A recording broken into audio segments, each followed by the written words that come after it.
What is happening, everyone? My name is Phil with Think Make Do, and we are back on our fix and flip here in Southern California. I think it's like week 12, 14, something like that.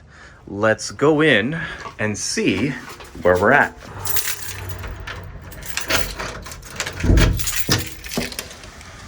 All right. Okay. Taking a look around, we've got one of our chandeliers here in. We have our pendant lights above our kind of coffee breakfast area. And most of our kitchen appliances are good to go. We actually got a new KitchenAid. This is a really nice kind of commercial style unit with gas burners. We had to actually move the gas pipe. It was actually kind of sitting up high here for a different style of stove, and now it's all the way down at the bottom so we can properly install this guy. The washing machine is in. We've got a really nice range hood. What brand is this? We actually spent a lot of time looking for a high quality vent hood, and that's because we wanted one with a high, I think, CFM, cubic feet per minute, in terms of airflow, to make sure that the incoming tenant, whoever buys this, gets all the grease out of the kitchen when they turn that thing on. So this thing is actually super powerful and relatively quiet. So, anyway. Maybe some things you might have missed. This is the custom countertop butcher block that we installed here on our own. This goes above the washer dryer unit. If you look here, we're adding another piece of MDF to kind of make this frame look more normal. Before, it was kind of an empty hole that didn't make any sense. So this one's gonna get painted off. It's gonna look pretty good. And then we still need all of our handles. This is the pantry. All the handles we haven't picked yet. So maybe you want to help us. Should we go with knobs or should we go with long handles for all of our cabinetry? That'll be a good question. You can see these black shutters. We're testing these out for the exterior of the home on the outside. So we'll get those put up, take some pictures, throw them up on Instagram, see what they look like. Ooh, look at that. We also have a nice matte black porch light now, ready to go. Okay, let's see what we got going on here. This bathroom is almost done. We have the floating vanity and the sink set up. One of the problems is this was a recessed section, right, for a medicine cabinet, but there was a copper pipe coming up from the bottom and it was off center from the center of this sink. So we were going to have to extend out the medicine cabinet cutout, and there was like a supporting 2x4 here that the guys didn't want to move. So we opted instead to go with a more simple route. We drywalled it over, and we're going to put a medicine cabinet that extends out maybe 3 or 4 inches kind of from here going up. So about a 30-inch medicine cabinet that does swing out for storage.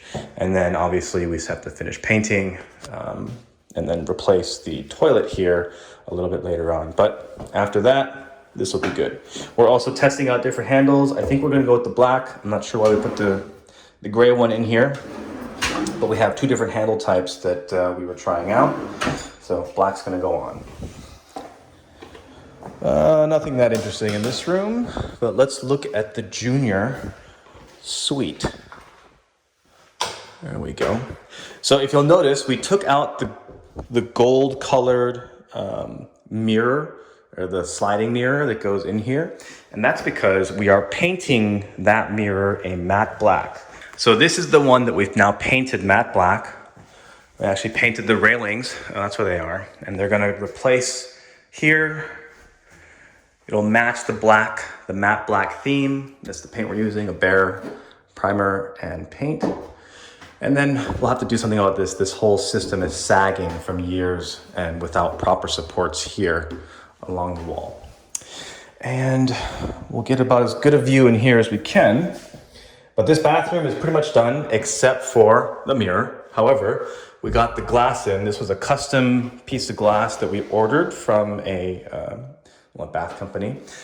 And we redid finally this shower nook. Now, I'm still not super happy with it, right? If you look at the tile, they didn't do the cuts that well. The grout lines are still pretty large. Like, I don't even know why there's this hump here. And then we had them redo this shelf twice and told them each time it needs to be a 5-degree angle up so that water flows out. Well, they did it twice and they still did it wrong. I'm not a fan of this bullnose corners. I would have preferred J-trim, right? And if you look here, there's J-trim. If you look here, it's this corner material, this fur subway tile, which I think looks a little old school. It's like very 80s, and all the extra grout lines you see from it just make it look a little too busy. But what are you gonna do? I'm not here all the time to monitor, so that's just kind of what happened. And then if you look over here, the mirrors need to be installed. So I'm recommending to our team we do one big mirror that goes totally across, and we actually get an LED backlit mirror since there's an outlet there. So hopefully that's something we do. You can also see they cheaped out, and I don't know why, but we have these super old GFCI sockets. We really should be using ones that are white that match the rest of the home. We'll probably talk about that as well. I swear I'm not here to complain. It's generally speaking a pretty good job.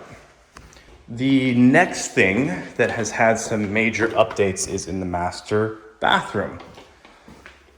Okay, so I'm not sure if I mentioned before, but all of our waste plumbing is now in. So this is the toilet.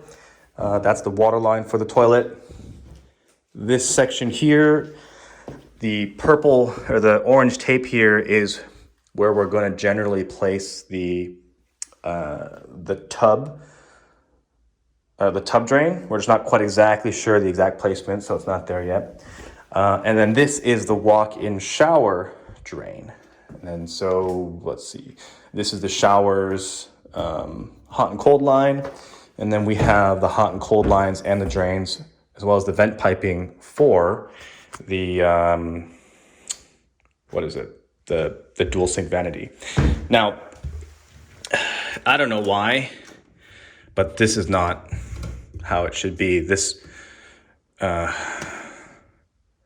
don't know why they did this, but they should have attached this to this stud and this stud, because now this is loose, and anytime it moves around, the drywall behind it is going to crack. So that's kind of an issue for me.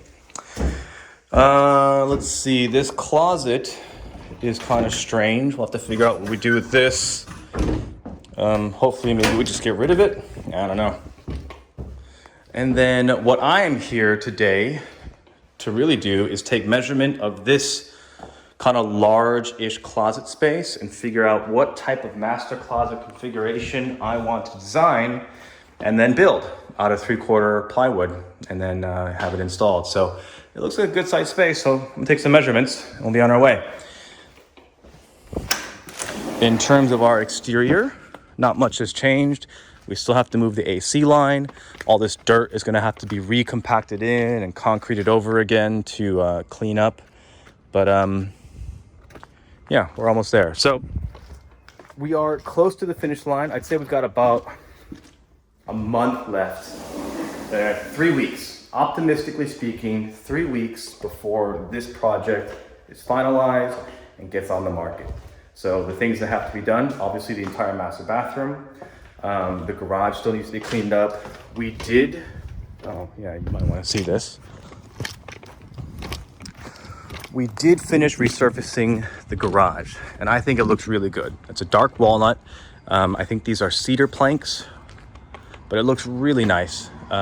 Put a new garage door opener up there. I think it's 1.5 horsepower. It goes up nice and smooth. You can barely see the mounting holes for the garage door, and it makes it look really nice. And then that means we're probably going to update this fence to kind of have a similar look, whether we stain it, power wash it, whatever. We're gonna go ahead and fix this up. And we got rid of most of our trash, so making progress. Anyway, catch you on the next one.